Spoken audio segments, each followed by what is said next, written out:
Hey, what's up? Alright, so there will be no guitar playing in this video, but there will be guitar talking. I recently watched a video that made the argument that if brands like Donner, Tees, Eert, Firefly, Fesley, Leo James, Enya, Lynx Pro, Lava, Ivy, Grote,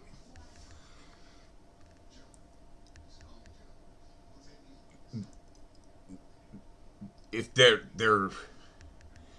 not good guitars, then explain why Teesco guitars are still around. First of all, it's pronounced Teisco. That's how we pronounced it in the 60s and 70s. Some may call it Tesco. But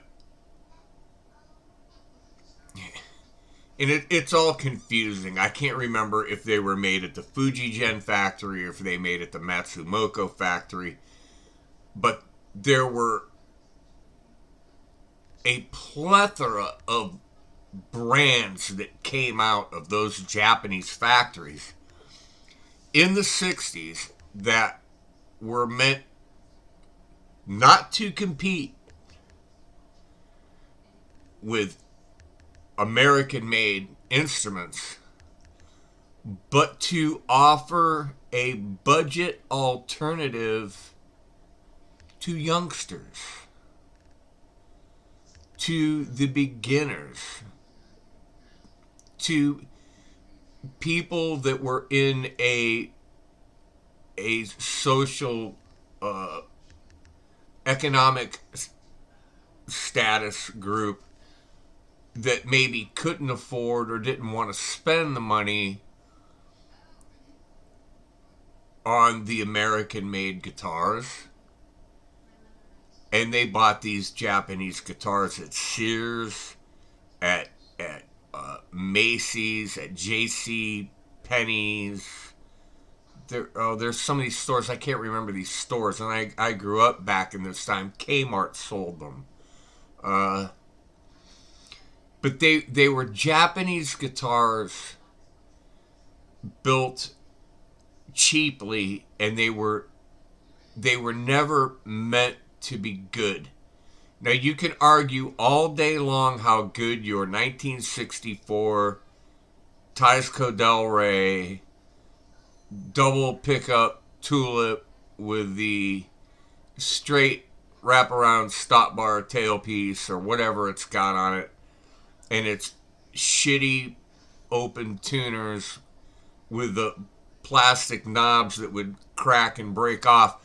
You can tell me all day long about how good those guitars were, buddy. I was there. They were never meant to be good guitars.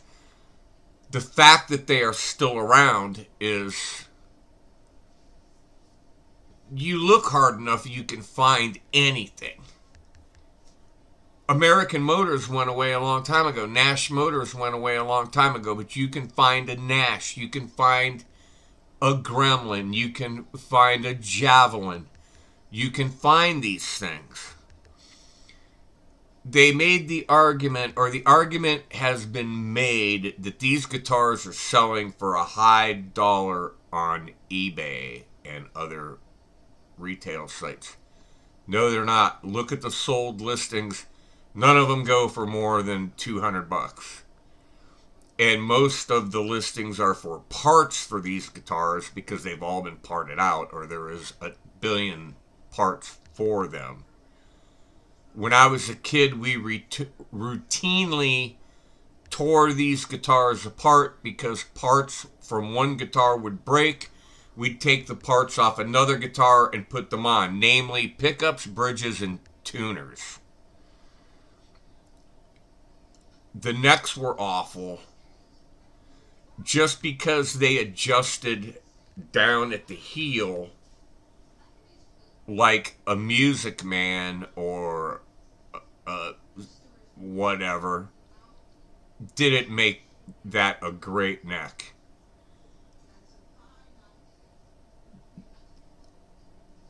So there are guitars out there that can be found. Now, what they're asking for these guitars on eBay and other sites is ridiculous and hilarious at the same time because you're never going to get that money for it. Now,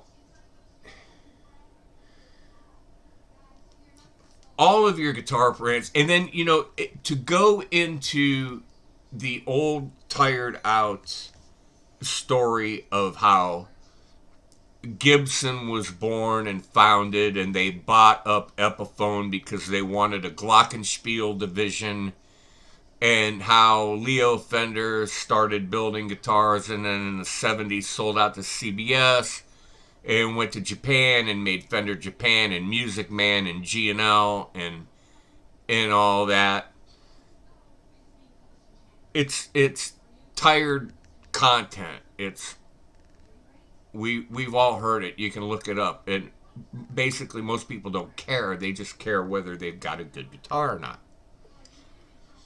Take Craftsman tools. Craftsman tools used to be good tools. You'll get mechanics that argue, no, they were a homeowner tool. That was for the happy homeowner or whatever. The garage mechanic and the good stuff was something else. But for the most part, back in the day, Craftsman tools from Sears were a highly respected brand of tools. No longer. They've been bought out by some global conglomerate, are made in China, and are now sold at Walmart or Kmart. I can't remember. I think they became affiliated with Kmart and were the Kmart brand.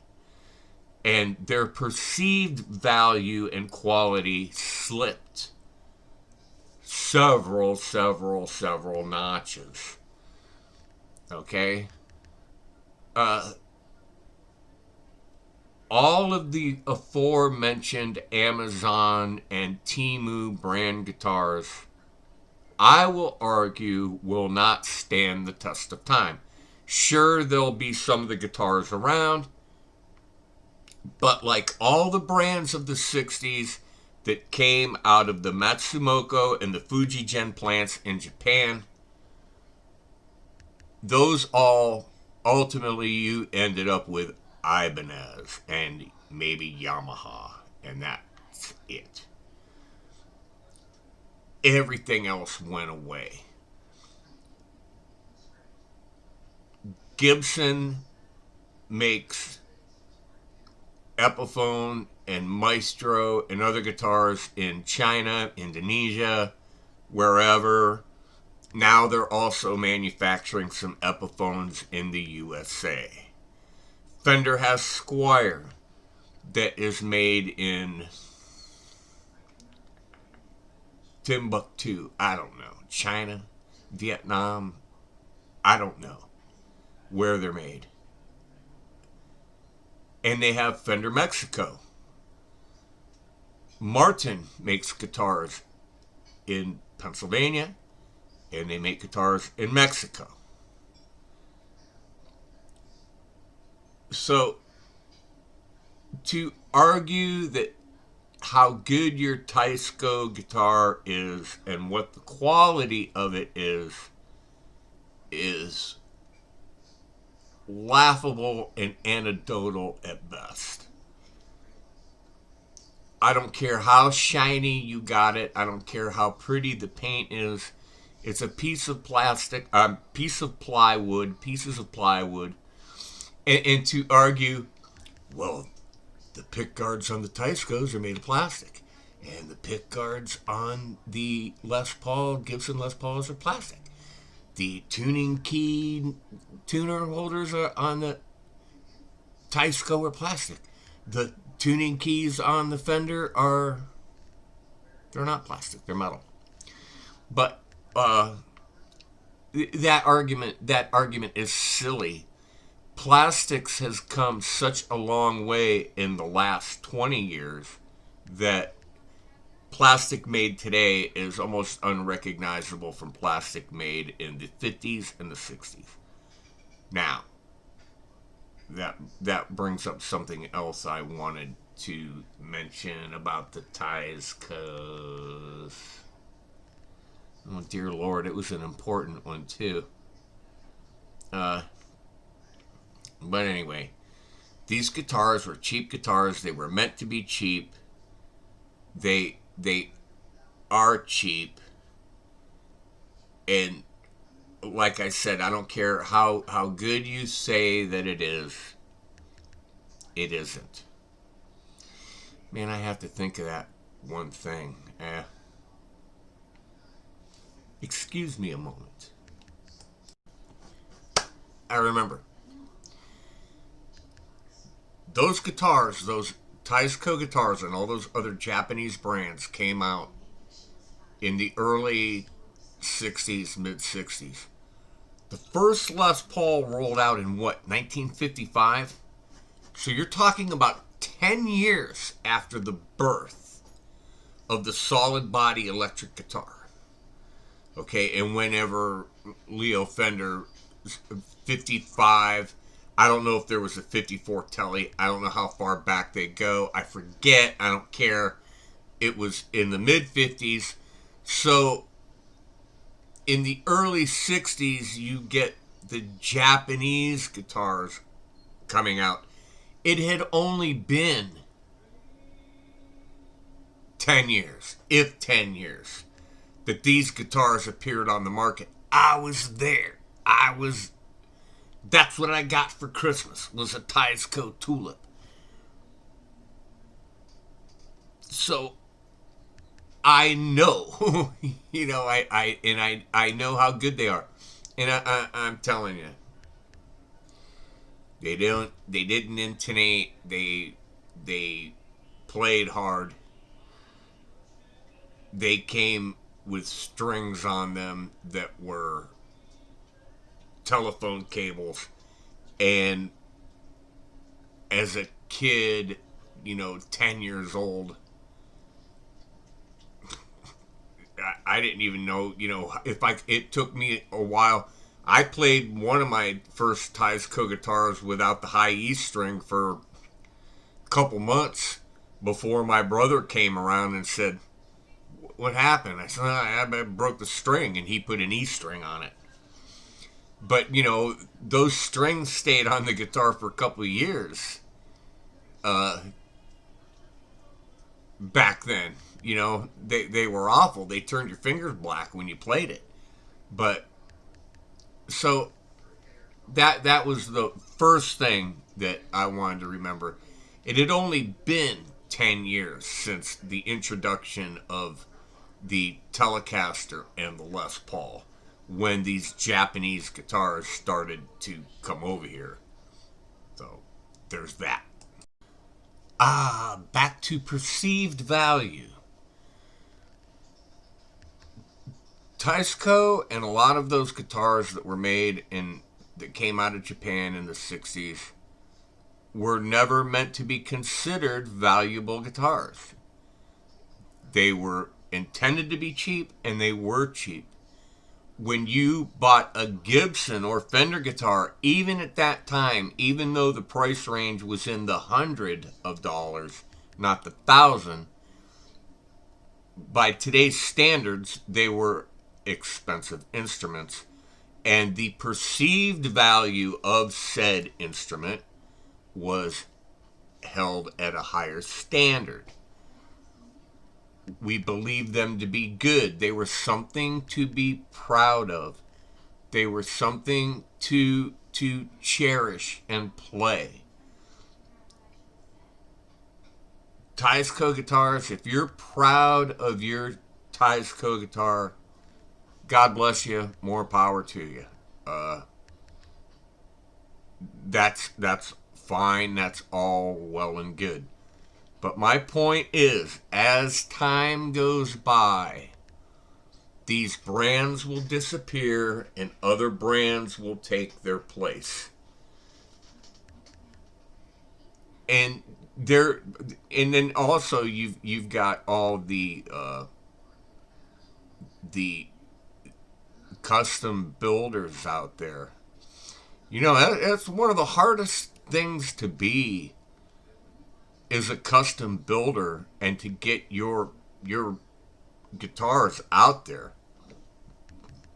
Uh, Now, Glenn Fricker, he has run down a ton of uh, other brands other than Fender and Gibson and Ibanez. He's come up with these brands that are all on the budget side, and they all seem to be good guitars. But will the brands last? Will they have longevity? One of his first ones that he endorsed highly was Harley Benton. And he also endorsed some Epiphone guitars over Gibson guitars just because of the price and how close they were. Now, I saw Michael Cole do a video where he plays this Epiphone Les Paul against a Gibson Les Paul Custom and says that they're dangerously close, but that the Gibson by far, you can tell the difference just by picking it up. Although his video wanted me to jab my eyes out with a sharp stick, I had to agree with him. I have owned Les Pauls, and those were the only guitar that when I needed money desperately, those were the only thing, a Gibson Les Paul was the only thing I had that I could sell and get money for and not totally get taken for a ride and get beat up on. I actually got a good price for my Les Pauls. And I never replaced them because I was more of a Fender Stratocaster guy anyway. I've always been a Strat guy. Or Peavey. Perfect example. Peavey guitars made in the USA back in the 80s were wonderful guitars. And for some reason, when they got involved with Eddie Van Halen, they put all their energy into the amp and the Wolfgang guitar and stopped manufacturing all their other guitars other than the Hartley Peavey signature model, the HP whatever. Then they started making guitars in China that never ever took off. They're terrible. And Peavey is a story of tragedy. Their amps and PA gear was bulletproof in the 80s at a budget price to JBL, EV, and some of the big names that were out there. You could get Peavey stuff, and it worked, and it was workhorse, and it was dependable. And, I mean, you could leave the shit out in the rain, and it would still work for you. But Peavey's a tragic story, just like American Motors, just like Craftsman. So if it can happen to them,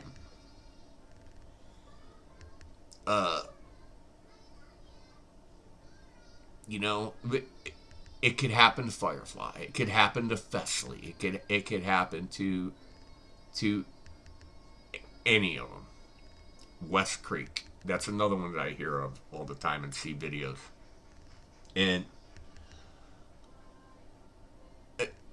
aside from rehashing all this stuff over and over and over and over again,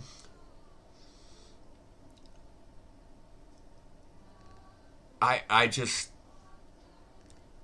call me a snob. I don't care. You know, you can call me a guitar snob all you want. That's my 3 cents. So I just wanted to put that out there. And